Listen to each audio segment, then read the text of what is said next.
Hello and welcome to today's lesson, in which case we are going to talk about idioms and learning different idioms which are very common in just casual conversation, especially in places like the United States, which is where I am from. So if you enjoy building your vocabulary, please subscribe, turn on notifications. That way I can become your teacher. My name is Wes. The channel is Interactive English, in case this is your first time here, and it's all about just trying to help you reach your fluency goals. And if this is your first time here, let me know. Write your name in the chat or the comments. Tell me where you're from, because I just love to hear from you. So before we get into the lesson, I just want to let you know that if you want to practice and improve your speaking abilities, build your confidence, you can join my speaking course. There is a link down in the description. You can also use the code SPEAK20 to get $20 off the course fee. And actually, all of the idioms that we're going to talk about in today's lesson are part of the course, because each week there's a different speaking topic. We learn vocabulary, sometimes idioms related to that topic, and then practice using them using different engaging speaking activities. So check out that link below if you'd like to learn more about the course, as well as class times and availability.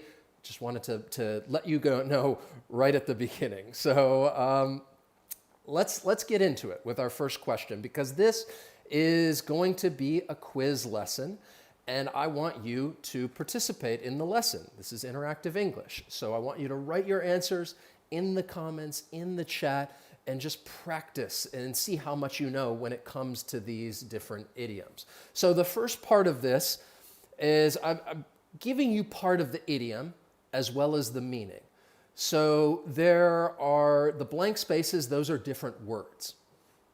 So this idiom means to try to be cheerful or think positively about a bad situation. And you're going to say on, side. And this is actually, I think, a pretty common idiom. You may have heard of it before. I tried to choose ones that I think are pretty relevant in just casual conversation. You're talking to someone, a friend, a family member. You may end up using these idioms. So the first one, again, there's 3 missing words in this. I think starting out this way, it may be a little easier for you, which is good, and then we'll get a little more difficult. So I see some great answers in there. Great job, Rafaela, Vincius, Angela, Ava. I'll try to throw out some shout outs as we go through this. To look on the bright side. You're trying to be cheerful, think positively, look on the bright side. Most of the time, you're going to use this in a conversation. You're talking to someone else, and you're suggesting that they try to be cheerful, and you're the one telling them, hey, look on the bright side. It's not so bad. Try to look on the bright side. I'm trying to give you some context down here. The one thing that I would add is that when you use this idiom, you're going to then tell the person why they should be cheerful. So if we're having a conversation and I tell you, hey, look on the bright side, I need to follow it with more information and actually tell you why you should stay positive or be cheerful. So keep that in mind when you're using this idiom, that you're going to then follow it with the reasons why they should stay positive and why this other person should look on the bright side. Excellent. I think you guys rock that one. Perfect. The next one, it's not as much of an idiom. This is a phrase, a phrasal verb combined with something else. I'll add that right now. It means to pay a bill, such as a meal or drinks at a bar. I want to emphasize the drinks at the bar part of this. So you're going to up the How are you going to complete this phrase? There are 2 missing words, to up the I will go ahead and say there are a couple of different phrases you could use. The one that I'm looking for, that last word, it's not the check or it's not the bill. Okay, so you could say that. You could use check or bill. I chose another one that I think is a little more difficult. It's not as commonly used, but the key word in there would be drinks at the bar. I want to emphasize that part. I see a lot of people throwing in bill, which again, that works. But instead of using bill or check, if we're talking about drinks at a bar, specifically drinks at a bar, we could use the word tab, to pick up the tab. All right, saw a few correct answers in there. Yes, Vidya, Rafaela, excellent. Takayo, good to see you. Good to see so many Speak Up students in here. Excellent. And Gao Pao, how are you? Good to see you. So again, keep in mind, there's nothing wrong with saying to pick up the check or to pick up the bill. When you pick something up, it just means you're paying for it. The phrasal verb pick up has multiple meanings, many of them. One of them is to pay for something.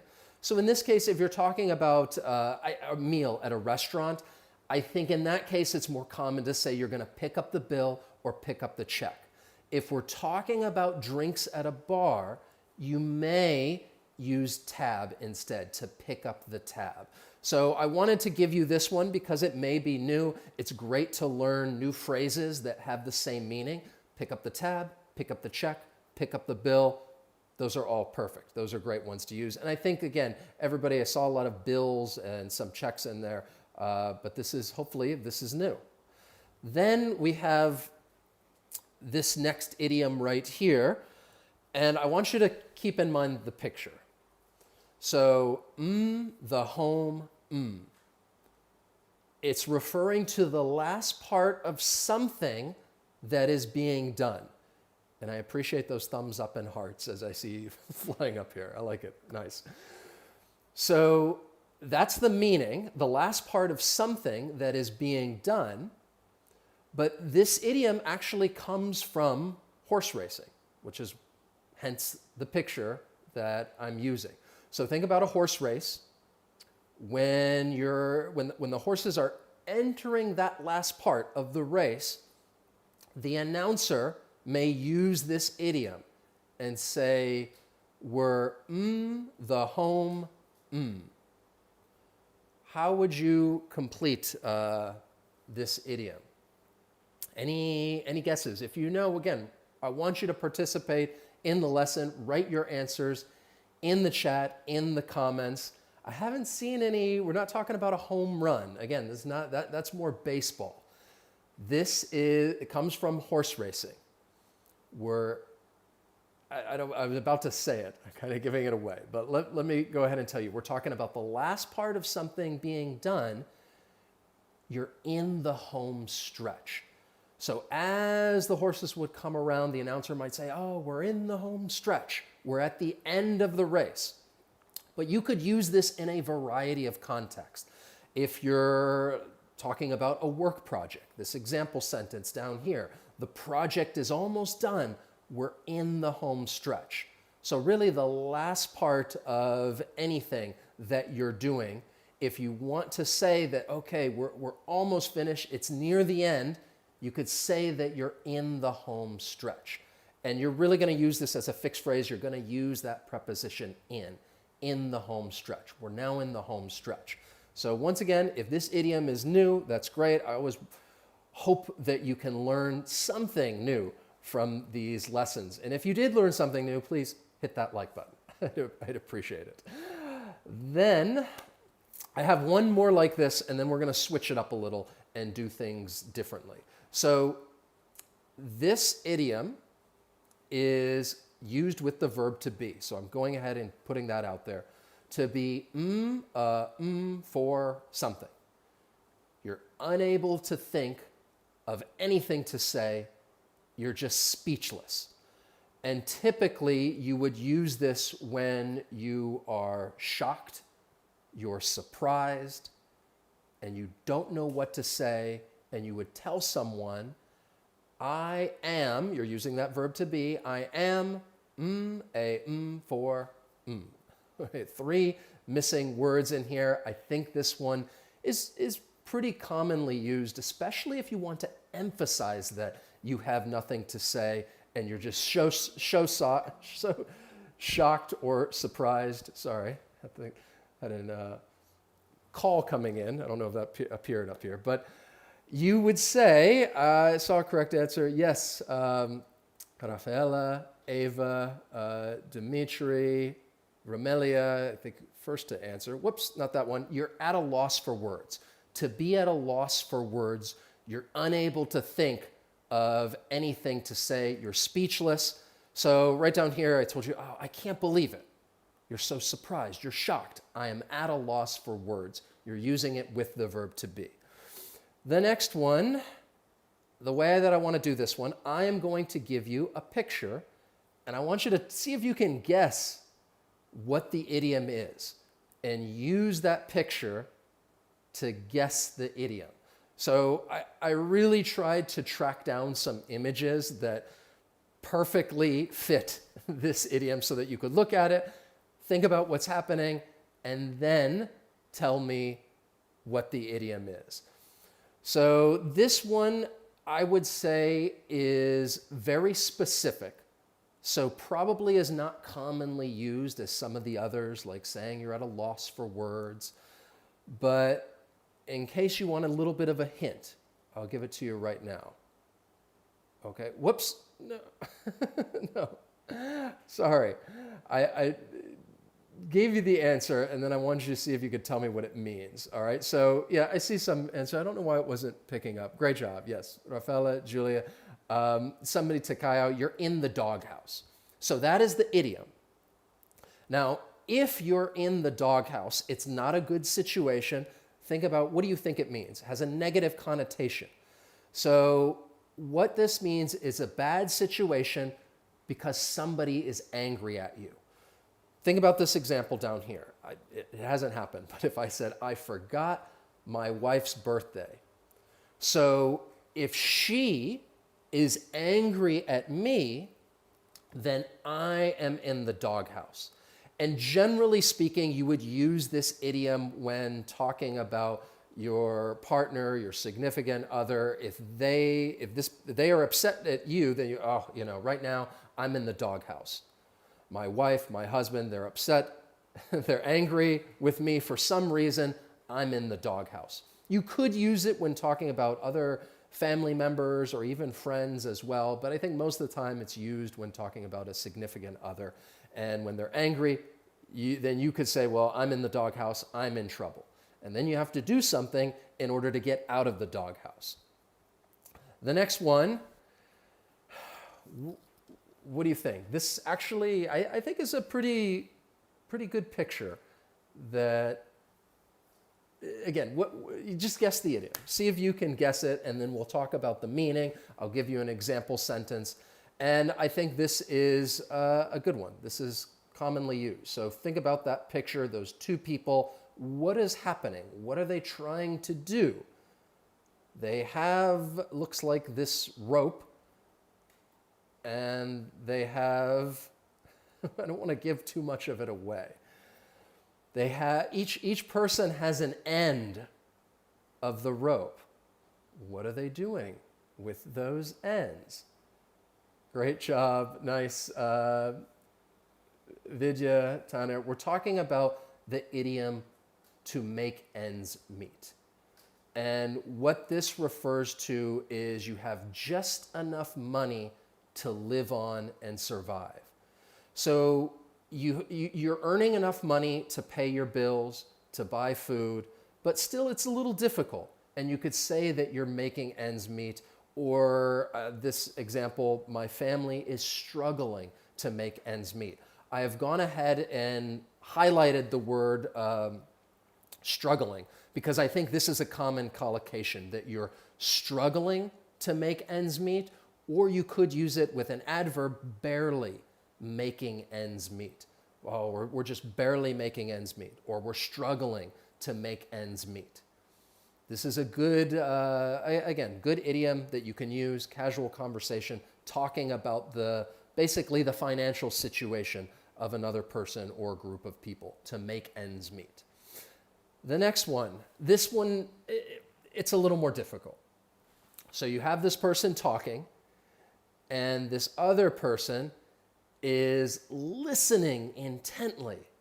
And you can see that speech bubble there, and they're just hanging on to it. And that's a little bit of a hint. What phrase could you use that this picture is describing right here? You're listening carefully, you're listening intently. If you have any guesses, let me know. Write your answer in the chat, in the comments, because I just want you to participate. And hopefully maybe this one will be new for some of you. That person, I told you the word, they're hanging on. So in this case, we could say that they are hanging on someone's every word. You're listening very carefully. You could say, see some people saying like, I'm all ears, like, yes, you're listening, you're paying attention. Again, that's what it means. In this case, when you're hanging on someone's every word, you're really listening carefully. But the one thing that I want to add to this is that admiration and respect. So the example sentence, throughout the lecture, I was hanging on his every word. In this context, this situation, I admire the speaker. I really respect the speaker, and I am hanging on their every word. I'm so captivated by what this other person is saying. One thing I'll add when I've taught this idiom before, and I say, yes, it means to listen carefully, and people may give an example and they may talk about, well, and then an announcement at the airport. And they'd say, oh, I was hanging on this person's every word. In that situation, I would say, no. In that case, you're just listening carefully. When you use this phrase, it really implies like admiration, respect, because if you're at an airport or a train station, wherever, and you're listening carefully to an announcement, it's just some information you need to know. It's not like you admire or respect the other person who's making the announcement. So in that case, you would not use this phrase. But if you really have a level of respect and admiration, and you're captivated by what this other person is saying, then you could say, oh, I was hanging on this person's every word. I hope that you are hanging on my every word as I teach you these different idioms. That's what I hope. But that's another example as to how you could use this phrase. All right. Now we're switching things up again. I'm giving you the idiom. In this case, there are 4 words, and I'm giving you the meaning. And I want you to tell me what idiom you think it is. So the meaning of this is to decide what to do when you know what is happening rather than planning in advance. There are 4 words, blanks. What idiom would you use that has this meaning? You're talking about planning, scheduling, what you're going to do. You're deciding what to do, what has happened, when you know what's happening rather than planning in advance. What do you think? I see, Angela, all of us are hanging on West Side. I appreciate that. Thank you very much. So, when you say, I see it really like go with the flow. Yeah, that kind of works, but going with the flow, it really implies like, look, you really don't care what happens, and you're just gonna kind of just, do whatever maybe somebody else wants to do. In this case, you're thinking about, okay, this is what I know what's going to happen, and now we're going to do this. So you're not going to have that set plan. And in that case, excellent. Takayo, Rafaela, I figured both of you would get this. We've talked about this before. Great job, Dimitri, Lionel, Angela. We're talking about, you guys already got it. I was going to give you this extra hint and give you the first letter of each word. But now that you can see people writing in the chat, we're talking about the idiom to play it by ear. This is one that I like to use, mostly because I think this is how I like to do things, especially when I'm traveling. Sometimes I like to have an idea of a plan, but if, depending on what happens, whether it's with the weather or something else, or I like to be able to change that. So once I find out what's happening, then we can do something else and we can decide what to do then. And I would say, yeah, let's just play it by ear. I think that's a great statement, phrase that you could use if somebody is asking you, hey, what do you think we should do? Should we make a plan? What do you think about this idea? And you could tell somebody, look, let's just play it by ear. Let's see what happens, and then we'll decide what we're going to do. We don't need a set plan. Let's just play it by ear. Excellent. The next one, I should move through these a bit quicker to give you those hints because I think people got that one pretty easily. And maybe this next one as well. Not known or popular with many people. So generally speaking, you're going to use this idiom when referring to a place. It's not known by many people. It's not visited by many people. And you're talking about the place, and you could use this idiom to describe it and say, well, this place is really, I'll go ahead and give you the words before everybody starts answering. So there are 4 words. The first letter of each word is right here. Now, there are 2 different idioms. They're not really different, that may have the same meaning. It's really taking that last word and you could change it to another word. Either one is correct, and I'll tell you in just a moment. I just chose this one because if I were using this idiom, this is the one that I would say. Great job. Noria, Whitney, Amelia, Rafaela, Sia, perfect. I said P, so off the beaten path. This beach is certainly off the beaten path. You can see that it's a nice, secluded beach. It's not visited by many people. It's off the beaten path. Some of you had mentioned off the beaten track. Same meaning. It's either one is okay. I don't know why.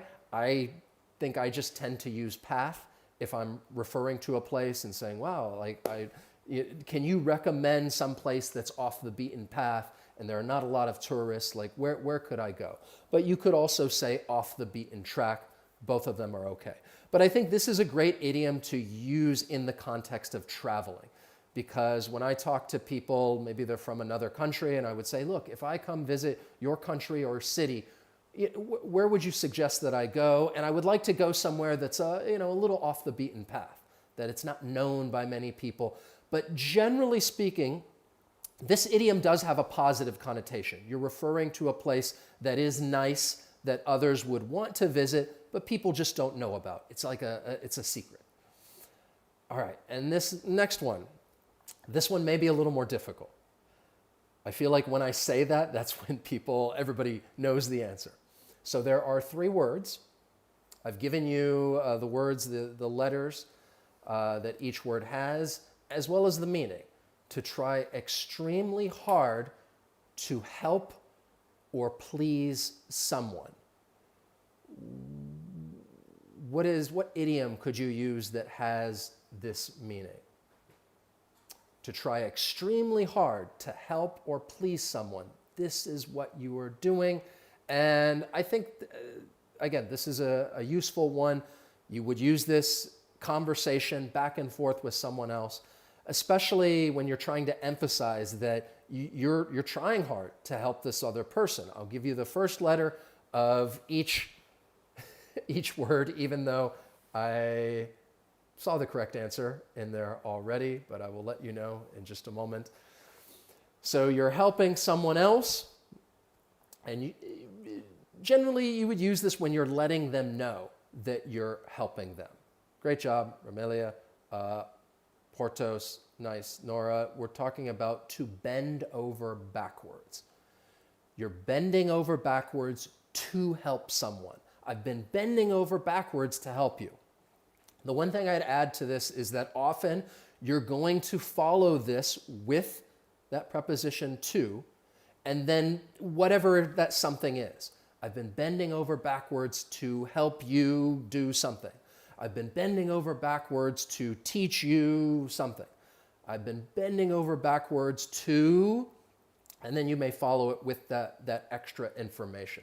But in this case, when you're using this and you're telling this to someone else, you're emphasizing that you've just been trying extremely hard to help someone or please someone, you're bending over backwards.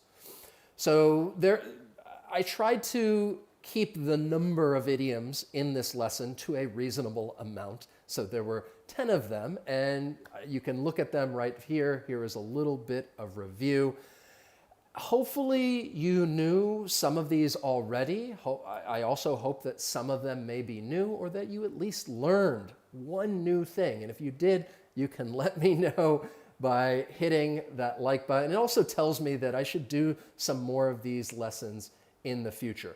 Now, I would like to find out how you did, so I'm going to add a quick little question for all of you to answer.